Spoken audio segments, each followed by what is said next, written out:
Personne ne peut te blesser, à moins que tu ne le permettes. Cet enseignement bouddhiste révèle que ta paix intérieure est ta plus grande défense. Imagine que ton esprit est comme un lotus, intact face à la boue et à l'eau. Les influences extérieures, critiques, stress ou chaos, ne l'affectent pas, car tu ne leur donnes pas le pouvoir de te dominer. Mais comment développer cette sérénité? Dans les chapitres suivants, tu apprendras à reprendre le contrôle de ton esprit. Le monde peut être imprévisible, mais avec la bonne attitude mentale, tu deviendras inébranlable. Ton voyage vers la liberté mentale commence maintenant. Chapitre 1. Le pouvoir de la perception. Imagine que la réalité est comme une toile vierge, mais ce sont toi qui choisis les couleurs et les formes. Tout ce que tu vis est filtré par ta perception, et c'est là que réside ton plus grand pouvoir. Bouddha enseignait que nous ne souffrons pas à cause des événements eux-mêmes, mais à cause de nos pensées à leur sujet. Cette idée est essentielle. Ce n'est pas le monde extérieur qui nous blesse, mais la manière dont nous l'interprétons. Deux personnes peuvent être sous la même pluie. L'une se plaint de son manteau mouillé, tandis que l'autre apprécie l'air frais et le bruit apaisant des gouttes. Bien que la situation soit identique, leurs expériences sont totalement différentes. Pourquoi? Parce que leurs perceptions divergent. La sagesse bouddhiste t'aide à prendre conscience de ce filtre intérieur. Si quelqu'un te critique, demande-toi: est-ce vrai? Puis-je en tirer une leçon? Ou n'est-ce qu'une simple opinion que je ne suis pas obligé d'accepter? En réfléchissant ainsi, tu affines ta perception et laisses les influences négatives glisser sur toi, comme l'eau sur une feuille de lotus. Ton esprit est comme un lac cristallin. Avec un contrôle conscient, il reste clair et paisible.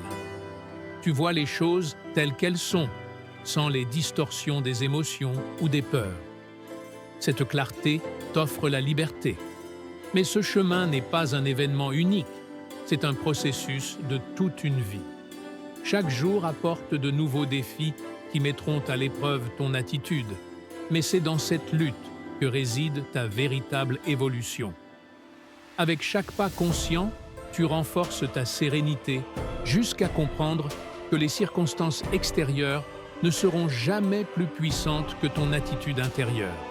Au final, ce n'est pas le monde que tu dois changer, mais ta façon de le percevoir. Ainsi, la construction de ton bouclier mental ne vient pas de la résistance extérieure, mais de la maîtrise de ton propre esprit. Chapitre 2. Maîtriser les émotions. Les émotions sont comme des chevaux sauvages. Si tu ne les contrôles pas, elles t'emporteront dans des directions incontrôlables. Le bouddhisme enseigne que l'objectif n'est pas de réprimer ses sentiments, mais d'apprendre à les gérer avec conscience. Comme le rappelait Bouddha, la souffrance ne vient pas des faits eux-mêmes, mais de l'interprétation que nous en faisons. Imagine que tu fais face à une situation qui, en temps normal, te mettrait en colère, une accusation injuste, un échec inattendu. Ta première réaction pourrait être de te défendre, de riposter ou de sombrer dans l'autocompassion. Cependant, un pratiquant bouddhiste marque une pause. Plutôt que de réagir immédiatement, il observe ce qui surgit en lui. Il reconnaît la colère pour ce qu'elle est réellement. Une émotion passagère cherchant à s'emparer de son état d'esprit. Le contrôle commence dans cet instant de pause. En respirant profondément et en prenant un moment pour examiner tes émotions, tu gagnes un avantage crucial. Tu crées une distance, et cette distance te donne la liberté de choisir ta réponse, au lieu d'agir sous l'impulsion. Bouddha enseignait que personne ne peut te faire perdre ton calme à moins que tu ne le permettes. Si quelqu'un t'insulte, c'est toi qui décides si tu prends ces mots comme une attaque ou si tu les laisses passer sans te laisser affecter. Tu peux choisir entre réagir avec colère ou préserver ta sérénité. Une technique efficace pour y parvenir est la visualisation. Imagine que tu es un rocher au milieu de l'océan. Les vagues de la colère, de la déception ou de la douleur peuvent s'écraser contre toi, mais elles ne pourront jamais t'ébranler. Tu restes solide, serein et imperturbable. Maîtriser ces émotions ne signifie pas les ignorer, mais réduire leur emprise sur toi grâce à la conscience et à la réflexion. Plus tu pratiques ce processus, plus ton bouclier intérieur se renforce. Avec le temps, tu découvriras que même les tempêtes les plus violentes ne peuvent troubler ta paix intérieure. Chapitre 3. Établir des limites. Un fleuve a besoin de rives pour ne pas déborder. De la même manière, ta vie a besoin de limites claires pour éviter que tu sois emporté par les influences extérieures. Sans elles, tu deviens l'esclave de toi-même. Si tu n'établis pas de limites dans ta vie, tu seras emporté par les attentes des autres, soumis à leurs caprices et à leurs exigences, ce qui t'épuisera et t'éloignera de ton véritable but. Le bouddhisme enseigne l'importance de fixer des frontières fermes et inébranlables. Comme le disait Bouddha, « Retire-toi en toi-même, car c'est là que réside ta véritable force. » Ces mots révèlent une vérité profonde. Ton espace intérieur est sacré. Si tu permets à n'importe qui d'y accéder, en étant toujours disponible, en assumant les problèmes des autres ou en cédant aux exigences extérieures, tu perdras ton équilibre. Construire un bouclier protecteur commence par le courage de dire non. Imagine un moine bouddhiste, debout devant une grande porte. Cette porte symbolise tes limites, et toi seul décides qui peut la franchir. Il peut être inconfortable de refuser une demande, mais à long terme, cela te préservera de l'épuisement et protégera ton bien-être. Comment établir ces limites? Tout commence par la clarté. Définis ce qui est important pour toi et ce qui ne l'est pas. Demande-toi, où est-ce que je veux investir mon temps et mon énergie? Une fois cette vision claire, il sera plus facile d'identifier ce qui te détourne de ton chemin. Ne dis pas « oui » par peur de décevoir les autres. Comprends que ta paix intérieure n'est pas négociable.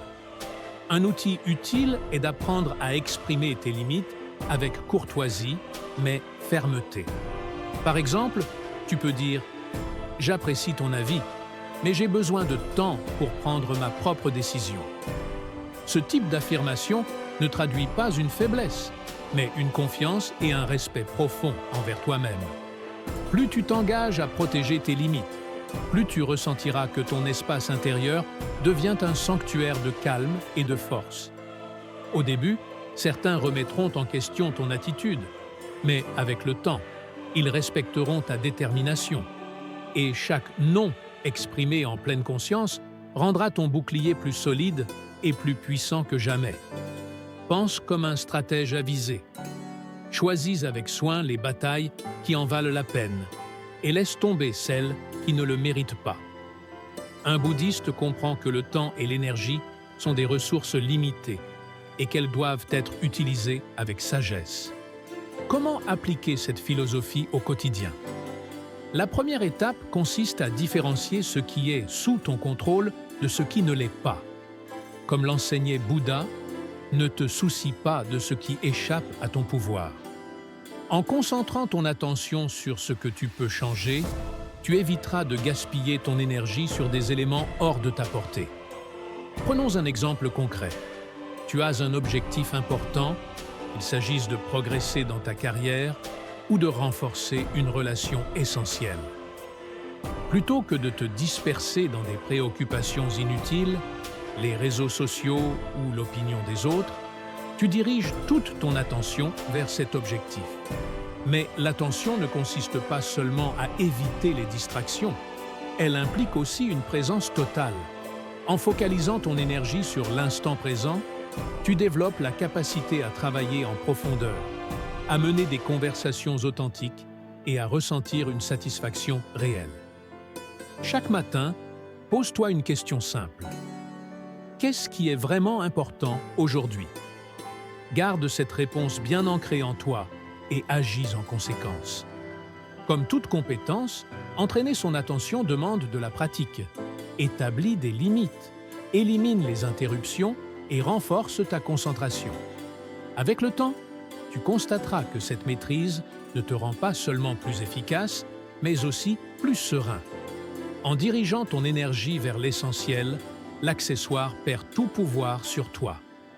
Il arrive que les choses ne se passent pas comme prévu. Un imprévu, un malentendu avec un ami ou une situation qui échappe à ton contrôle peuvent te déstabiliser si tu n'as pas une stabilité émotionnelle.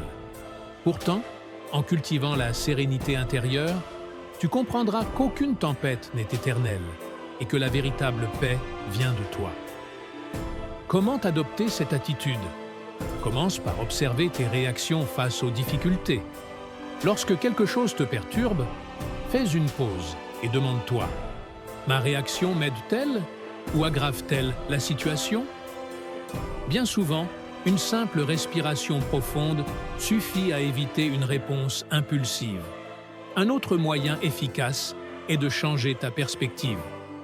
La plupart des soucis qui te semblent insurmontables aujourd'hui perdront de leur importance avec le temps. Bouddha enseignait que tout est éphémère, et garder cela à l'esprit permet de ne pas se laisser submerger par l'instant présent. Accepter les choses telles qu'elles sont fait aussi partie de l'équanimité. Tu ne peux pas tout contrôler, mais tu peux toujours choisir comment y réagir. Chaque difficulté devient alors une occasion de renforcer ta paix intérieure. Avec le temps, tu verras comment cette tranquillité influence ta vie. Au lieu de subir les événements, tu apprendras à les affronter avec lucidité. À l'image d'un lac qui retrouve son calme après la tempête, ton esprit recouvrira sa clarté après chaque épreuve. Pratique quotidienne pour cultiver la sérénité. Le bouddhisme ne se limite pas à une philosophie, c'est un mode de vie. Pour renforcer ton esprit, il est essentiel d'appliquer ces principes. Bouddha commençait et terminait chaque journée par un moment de réflexion, une habitude qui peut affûter ton discernement et fortifier ton esprit. Les premières heures du matin influencent toute la journée. Une pratique essentielle enseignée par Bouddha consiste à anticiper les comportements des autres. Certaines personnes agiront de manière injuste, impolie ou égoïste. Cette préparation ne rend pas amer, mais résilient.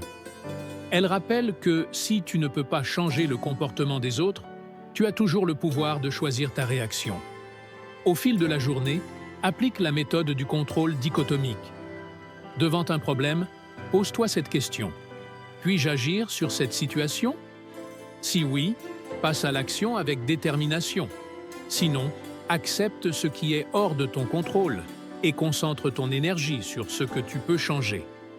Cette approche évite de gaspiller de l'énergie en inquiétudes inutiles. Une autre pratique bouddhiste précieuse est la visualisation négative. Imagine perdre quelque chose d'important, un objet, une relation ou une opportunité. Cet exercice ne vise pas à alimenter le pessimisme, mais à cultiver la gratitude. En imaginant l'absence de ce que tu apprécies, tu renforces ton esprit face aux pertes potentielles et apprends à savourer pleinement le moment présent. En fin de journée, accorde-toi un moment d'introspection. Bouddha insistait sur l'importance d'examiner ses actions et de vérifier si elles étaient en accord avec la vertu. Note les instants où tu as su rester fidèle à tes principes, mais aussi ceux où tu t'es laissé influencer. Cet exercice d'auto-évaluation honnête t'aidera à progresser continuellement. Suivre la voie bouddhiste exige une discipline quotidienne, mais ses bienfaits sont immenses. Une paix intérieure profonde, une clarté d'esprit et une force mentale inébranlable. À travers ces pratiques simples, tu transformes la théorie en expérience concrète et construis, jour après jour, un bouclier mental qui te préservera des tempêtes de la vie. Chapitre 7. Éloge et critique. Deux faces d'une même pièce. Un esprit bouddhiste comprend que ni les compliments ni les reproches ne définissent sa véritable valeur. Ce ne sont que des jugements extérieurs, aussi éphémères que le vent. Bouddha enseignait que la gloire et l'opprobre ne sont que des échos de l'opinion des autres. Mais comment appliquer cette sagesse au quotidien pour ne pas être ébranlé par l'approbation ou la désapprobation d'autrui? Commence par te poser cette question. L'évaluation qu'on fait de moi est-elle juste? Une critique peut révéler des aspects à améliorer, mais elle découle aussi souvent des insécurités ou des préjugés d'autrui. Un pratiquant du bouddhisme l'examine sans l'accepter aveuglément. De même, un compliment n'est pas une preuve absolue de ta valeur, mais simplement la perception d'une autre personne. Imagine-toi au milieu d'une foule où certains te louent et d'autres te jugent. Si tu cherches à plaire à tout le monde, tu finiras par te perdre toi-même. L'enseignement bouddhiste nous invite à fonder nos actions sur des principes internes plutôt que sur la validation extérieure. Demande-toi, ai-je agi avec intégrité et en accord avec mes valeurs?